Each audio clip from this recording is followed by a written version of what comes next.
ಸರ್ವಮಂಗಲಮಾಂಗಲ್ಯೇ ಶಿವೆ ಸರ್ವಾರ್ಥಸಾಧಕೆ ಶರಣ್ಯೇ ತ್ರಯಂಬಕೆ ಗೌರಿ ನಾರಾಯಣಿ ನಮೋಸ್ತುತೆ ಅನ್ನಪೂರ್ಣೆ ಸದಾಪೂರ್ಣೆ ಶಂಕರ ಪ್ರಾಣವಲ್ಲಭೆ ಜ್ಞಾನವೈರಾಗ್ಯ ಸಿದ್ಧ್ಯರ್ಥಂ ಭಿಕ್ಷಾಂ ದೇಹಿ ಚ ಪಾರ್ವತಿ.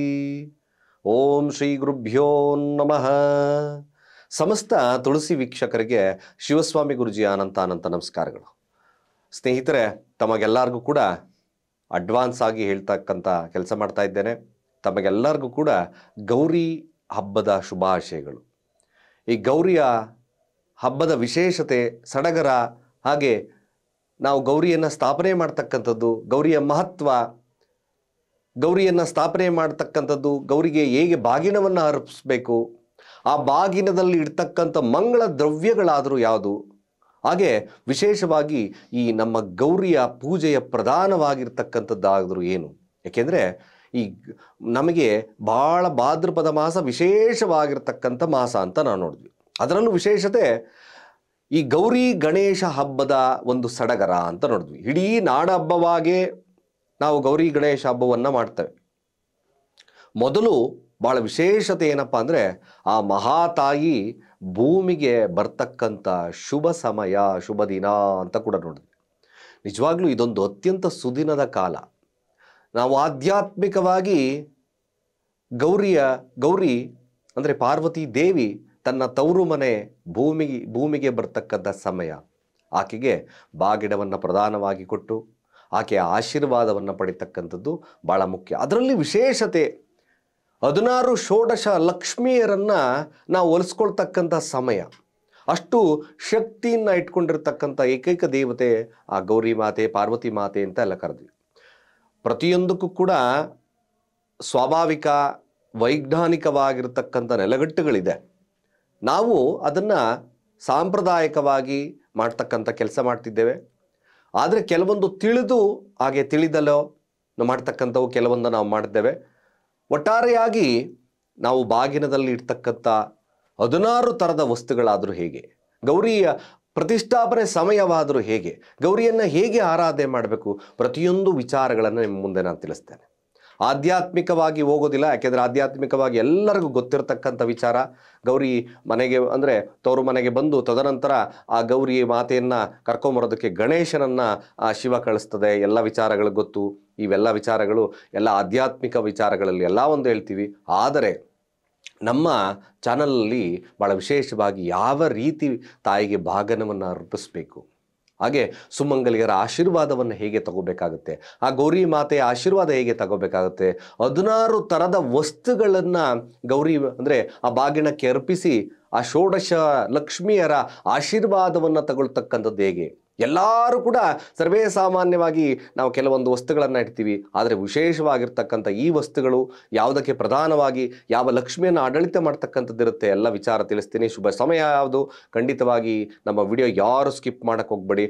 ಅತ್ಯಂತ ಸರಳವಾಗಿ ನಿಮಗೆ ತಿಳಿಸ್ತೇನೆ. ಮನೆಯಲ್ಲಿರ್ತಕ್ಕಂಥ ವಸ್ತುಗಳನ್ನೇ ನೀವು ಆ ಲಕ್ಷ್ಮಿಗೆ ಪ್ರಧಾನವಾಗಿ ಇಟ್ಟು ಹಾಗೆ ಗೌರಿಯ ಮಾತೆಯ ಆಶೀರ್ವಾದ ತಗೊಳ್ತಕ್ಕಂಥ ಹೇಗೆ ಅಂತಕ್ಕಂಥದ್ದು ನಾನು ಸಂಪೂರ್ಣ ಮಾಹಿತಿ ನಿಮಗೆ ಕೊಡ್ತೇನೆ ಸ್ನೇಹಿತರೆ. ನೋಡಿ, ಭಾಳ ವಿಶೇಷತೆ ಗೌರಿ ಅಂದರೆ ತೃತೀಯ ತಿಥಿಯೊಂದೇ ನಾವು ಯಾವುದೇ ಹಬ್ಬಗಳನ್ನು ಮಾಡೋದು. ತದನಂತರ ಚತುರ್ಥಿ ತಿಥಿ ಪ್ರಾರಂಭ ಆಗ್ತಕ್ಕಂಥದ್ದು ಇರುತ್ತೆ. 6ನೇ ತಾರೀಕು ಶುಕ್ರವಾರ 3 ಗಂಟೆವರೆಗೂ ಕೂಡ, ಮಧ್ಯಾಹ್ನ 3 ಗಂಟೆವರೆಗೂ ಮಾತ್ರ ತೃತೀಯ ತಿಥಿ ಇರ್ತದೆ. ಕೆಲವೊಬ್ಬೊಬ್ಬರು ಸಾಯಂಕಾಲ ಮಾಡ್ತೀನಿ ಗುರುಗಳೇ, ಖಂಡಿತ ಇಲ್ಲ. ಯಾಕೆಂದರೆ 3 ಗಂಟೆಯ ಮೇಲೆ ಚತುರ್ಥಿ ಪ್ರಾರಂಭ ಆಗ್ತಕ್ಕಂಥದ್ದು ಇರುತ್ತೆ. ಕೆಲವೊಬ್ಬೊಬ್ಬರು ಚತುರ್ಥಿ ಪ್ರಾರಂಭವಾದ ಮೇಲೆ ಗಣೇಶ ಚತುರ್ಥಿಯನ್ನು ಅಂದರೆ ಆಚರಣೆ ಮಾಡ್ತಕ್ಕಂಥದ್ದು ಕೂಡ ಇದೆ. ಕೆಲವರು ಕನ್ಫ್ಯೂಷನ್ ಕೂಡ ನಾವು ನೋಡ್ಬೋದು. ಯಾಕೆಂದರೆ ಪ್ರತಿಯೊಂದು ತಿಥಿ ಬೇಸ್ಡ್ ಆಗೇ ನಡೀತಕ್ಕಂಥದ್ದು ಹಬ್ಬಗಳೆಲ್ಲ. ಕೆಲವರಲ್ಲೂ ಕನ್ಫ್ಯೂಷನ್ ಕೂಡ ಇರ್ತಕ್ಕಂಥದ್ದು ಇರುತ್ತೆ. ಗಣೇಶನನ್ನು ಯಾವಾಗ ಪ್ರತಿಷ್ಠಾಪನೆ ಮಾಡ್ಕೋಬೇಕು, ಶುಕ್ರವಾರ, ಶನಿವಾರ, ವಿಚಾರ ಮುಂದೆ ನಾನು ತಿಳಿಸ್ತೇನೆ. ಇವತ್ತಿನ ಸಂಚಿಕೆಯ ಪ್ರಕಾರ ಗೌರಿಯ ಪ್ರತಿಷ್ಠಾಪನೆ ಸಮಯ, ಹಾಗೆ ಷೋಡಶ ವರ್ಗಗಳನ್ನು ಅಂದರೆ ಷೋಡಶ ಲಕ್ಷ್ಮಿಯರನ್ನು ಆಹ್ವಾನ ಹೇಗೆ ಮಾಡ್ತಕ್ಕಂಥದ್ದು, ಹಾಗೆ ಪೂಜೆ ಹೇಗೆ, ಬಾಗಿಣವನ್ನು ಹೇಗೆ ನಾವು ಗೌರಿಗೆ ಅರ್ಪಣೆ ಮಾಡ್ತಕ್ಕಂಥದ್ದಿರುತ್ತೆ ಎಲ್ಲ ವಿಚಾರ ತಿಳಿಸ್ತೀನಿ. ಭಾಳ ವಿಶೇಷವಾಗಿ 6ನೇ ತಾರೀಕು 2 ಶುಭ ಸಮಯ ಇರ್ತಕ್ಕಂಥದ್ದಿರುತ್ತೆ. ಬೆಳಗ್ಗೆ ಮುಂಜಾನೆ 6 ಗಂಟೆ 2 ನಿಮಿಷದಿಂದ 8 ಗಂಟೆ 33 ನಿಮಿಷದವರೆಗೂ ಒಂದು ಶುಭ ಸಮಯ ಇರ್ತಕ್ಕಂಥದ್ದಿರುತ್ತೆ. ಜೊತೆಗೆ 9:15 10 ಗಂಟೆ 30 ನಿಮಿಷವರೆಗೂ ಗೌರಿ ಪ್ರತಿಷ್ಠಾಪನೆ ಮಾಡತಕ್ಕಂಥದ್ದು ಭಾಳ ಶುಭ ಸಮಯ. ಕೆಲವೊಂದು ಕಡೆ ಪದ್ಧತಿಯ ಪ್ರಕಾರ ಮರಳು ಗೌರಿ ತಗೊಂಬರ್ತಾರೆ, ಹಾಗೆ ಮನೆಯಲ್ಲಿ ಅರಿಶಿಣದಿಂದ ಮಾಡ್ತಕ್ಕಂಥದ್ದು ಇರುತ್ತೆ. ಇವೆಲ್ಲ ವಿಚಾರ ಆಯಾ ಕ್ಷೇತ್ರದ ಪದ್ಧತಿಗೆ ಅನುಗುಣವಾಗಿ ನಿಮ್ಮ ಮನೆಗೆ ಅನುಗುಣವಾಗಿ ಮಾಡ್ಕೊಳ್ತಕ್ಕಂಥದ್ದು ಭಾಳ ಮುಖ್ಯ ಆಗುತ್ತೆ. ಹಾಗೆ ಸ್ನೇಹಿತರೆ, ಶುಭ್ರವಾಗಿ ಆ ದಿನ ಸ್ನಾನ ಮಾಡಿ ಸಂಕಲ್ಪ ಸಹಿತವಾಗಿ ಬಾಗಿನ, ನೀವಿಗೆ ಏನು ಸುಮಂಗಳಿಯರಿಗೆಲ್ಲ ಗೊತ್ತಿರತಕ್ಕಂಥ ವಿಚಾರ, ಆದರೆ ಬಾಗಿನಲ್ಲಿರ್ತಕ್ಕಂಥ ವಸ್ತುಗಳನ್ನು ಹೇಗೆ ಇಡಬೇಕು, ಆ ಮಂತ್ರ ವಿಶೇಷತೆ, ಗೌರಿಗೆ ಯಾವ ಪುಷ್ಪಗಳಿಂದ ಅರ್ಚನೆ ಮಾಡಬೇಕು ಅನ್ನೋದು ಎಲ್ಲ ಪೂರ್ತಿ ತಿಳಿಸ್ತೀನಿ.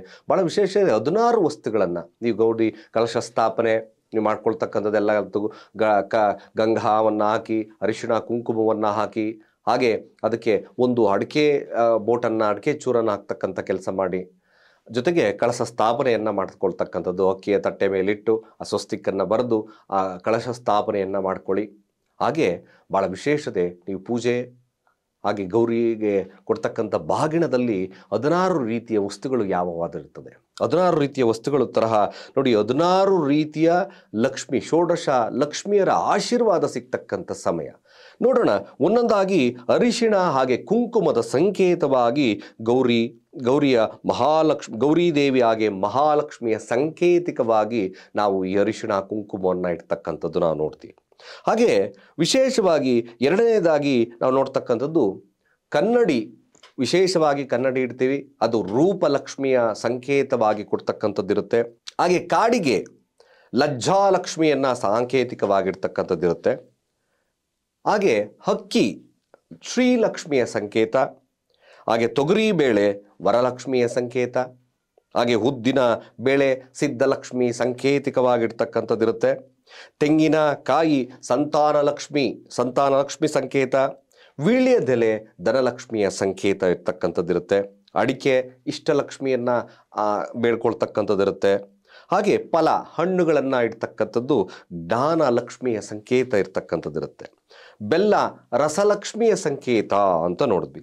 ಬಟ್ಟೆ ವಸ್ತ್ರಲಕ್ಷ್ಮಿಯ ಸಂಕೇತ ಇರ್ತಕ್ಕಂಥದ್ದು, ಜಾಕೆಟ್ ಎಲ್ಲ ಇಡ್ತೀವಿ ಕೂಡ ಆಕೆಗೆ. ಹೆಸರು ಬೇಳೆ ವಿದ್ಯಾಲಕ್ಷ್ಮಿಯ ಸಂಕೇತ, ಹಾಗೆ ಗಂಗಮ್ಮನ ಅಚ್ಚೆಯನ್ನು ಇಡ್ತೀವಿ, ಸೌಭಾಗ್ಯ ಲಕ್ಷ್ಮಿಯ ಸಂಕೇತ ಇರ್ತಕ್ಕಂಥದ್ದು. 16ನೇದಾಗಿ ಮರವನ್ನು ಎಲ್ಲ ಇಟ್ಕೊಡ್ತೀವಿ, ಅದು ಸರಸ್ವತಿಯ ಸಾಂಕೇತಿಕವಾಗಿ ಕೊಡ್ತಕ್ಕಂಥದ್ದಿರುತ್ತೆ. ನೀವು ಮರವನ್ನು ಮುಚ್ಚಿ ಎದುರುಗಡೆ ಬದುರುಗಡೆ ಇಡ್ತಕ್ಕಂಥದ್ದು, ಒಂದು ಆಪೋಸಿಟ್ ಸೈಡಲ್ಲಿ ಇಡ್ತಕ್ಕಂಥದ್ದು ನಾವು ಮಾಡ್ತೇವೆ. ಆ ಗೌರಿಗೆ ಪ್ರಧಾನವಾಗಿ ಇಟ್ಟು ಸುಮಂಗಳೆಯರಿಗೆ ತೋರಿಸಿ, ಆ ಗೌರಿಗೆ ಪ್ರಧಾನವಾಗಿ ತೋರಿಸಿ ಅದನ್ನು ಕೂಡ ತಗೊಳ್ತಕ್ಕಂಥದ್ದು ನಾವು ಮಾಡ್ತೇವೆ. ವಿಶೇಷತೆ ಖಂಡಿತವಾಗಿ ನೋಡಿ, ಈ 16 ರೀತಿಯಾಗಿ ವಸ್ತುಗಳನ್ನು ಇಡ್ತಕ್ಕಂಥದ್ದು ನಾವು ನೋಡ್ಬೋದು. ಏನು ಅರಿಶಿಣ ಕುಂಕುಮ ನೋಡ್ಕೊಳ್ಳಿ, ಇನ್ನೊಂದ್ಸತಿ ಹೇಳ್ತೀನಿ. ಹಾಗೆ ಕನ್ನಡಿ, ಕಾಡಿಗೆ, ಅಕ್ಕಿ, ತೊಗರಿಬೇಳೆ, ಉದ್ದಿನ ಬೇಳೆ, ತೆಂಗಿನಕಾಯಿ, ವೀಳ್ಯದೆಲೆ, ಅಡಿಕೆ, ಫಲ, ಬೆಲ್ಲ, ಬಟ್ಟೆ, ಹೆಸರು ಬೇಳೆ, ಗಂಗಮ್ಮನ ಅಚ್ಚೆ, ಹಾಗೆ ಮರವನ್ನು ಇಟ್ಟು ಕೊಡ್ತಕ್ಕಂಥದ್ದು ಈ 16 ಲಕ್ಷ್ಮಿಯರ ಸಾಂಕೇತಿಕ ವಿಶೇಷತೆ. ನೀವು ಹಳದಿ ಪುಷ್ಪಗಳಿಂದ ಗೌರಿ ತಾಯಿಯನ್ನು ಪೂಜೆ ಮಾಡ್ತಕ್ಕಂಥದ್ದು ಮಾಡಿ. ಜೊತೆಗೆ ಬಹಳ ವಿಶೇಷವಾಗಿರ್ತಕ್ಕಂಥ ಮಂತ್ರ, ನಿಮ್ಮ ಇಷ್ಟಾರ್ಥಗಳು, ಸರ್ವ ಸಂಕಷ್ಟಗಳು, ಗೌರಿ ಆಶೀರ್ವಾದ, ಕನ್ಯಾಮನೆಗಳಿಗೆ ವಿಶೇಷವಾಗಿ ನಮಗೆ ಕಂಕಣ ಭಾಗ್ಯ ದೊರಕತಕ್ಕಂಥದ್ದು, ಈ ಪ್ರತಿಯೊಂದು ವರ್ಗದವರೆಗೂ ಕೂಡ ಆ ತಾಯಿಯ ಅನುಗ್ರಹ ಸಿಗ್ತಕ್ಕಂಥದ್ದು ಇರುತ್ತೆ. ಯಾಕೆಂದರೆ ಅತ್ಯಂತ ಪವಿತ್ರವಾಗಿರ್ತಕ್ಕಂಥದ್ದು ತಾಯಿಯ ಮನಸ್ಸು ಅಂತ ನೋಡಿದ್ವಿ. ಎಲ್ಲರಿಗೂ ಕೂಡ ಮಕ್ಕಳನ್ನು ಯಾವ ಸರ್ವ ಸಂಕಷ್ಟಗಳು, ಕಷ್ಟಗಳು ಏನಿದೆ ಏನಿಲ್ಲ, ಆತನಿಗೆ ಏನು ಕೊಡಬೇಕು ಅಂತಕ್ಕಂಥದ್ದು ತಾಯಿಗೆ ಮಾತ್ರ ಗೊತ್ತಿರುತ್ತೆ. ತನ್ನ ಮಕ್ಕಳಿಗೆ ಏನು ನ್ಯೂನ್ಯತೆ ಇದೆ ಅಂತಕ್ಕಂಥದ್ದು ಆ ತಾಯಿಗೆ ಗೊತ್ತಿರ್ತಕ್ಕಂಥದ್ದು ಇರುತ್ತೆ. ಸೌಮಂಗಲ್ಯತನ ಎಲ್ಲವನ್ನ ಬೇಡ್ಕೊಳ್ತಕ್ಕಂಥ ಸಮಯ. ಭಾಳ ವಿಶೇಷವಾಗಿ 108 ಈ ಮಂತ್ರವನ್ನು ಹೇಳಿ ಆ ಹಳದಿ ಪುಷ್ಪಾರ್ಚನೆಯನ್ನು ಮಾಡ್ತಕ್ಕಂಥದ್ದು ಮಹಾತಾಯಿಗೆ ಬಹಳಷ್ಟು ಶುಭವನ್ನು ತರ್ತಕ್ಕಂಥದ್ದು, ನಮಗೆ ಭಾಳಷ್ಟು ಶುಭವನ್ನು ಕೊಡ್ತಕ್ಕಂಥದ್ದು ಆ ಮಹಾತಾಯಿಯಿಂದ ಸಿಗ್ತದೆ. ಭಾಳ ವಿಶೇಷವಾಗಿ ಓಂ ಕ್ಲೀಂ ರೀಂ ಗೌಂ ಗೌರ್ಯೈ ನಮಃ, ಓಂ ಕ್ಲೀಂ ರೀಂ ಗೌಂ ಗೌರ್ಯೈ ನಮಃ, ಓಂ ಕ್ಲೀಂ ರೀಂ ಗೌಂ ಗೌರ್ಯೈ ನಮಃ. ಓಂ ಕ್ಲೀಂ ರೀಂ ಗೌಂ ಗೌರ್ಯೈ ನಮಃ. ಓಂ ಕ್ಲೀಂ ರೀಂ ಗೌಂ ಗೌರ್ಯೈ ನಮಃ. 108 ಬಾರಿ ಪುಷ್ಪಾರ್ಚನೆ ಮಾಡ್ತಾ ಆ ತಾಯಿಗೆ ಅರ್ಚನೆಯನ್ನು ಮಾಡಿ ಷೋಡಶೋಪಚಾರ ಪೂಜೆಗಳನ್ನು ಮಾಡ್ಕೊಳ್ಳಿ.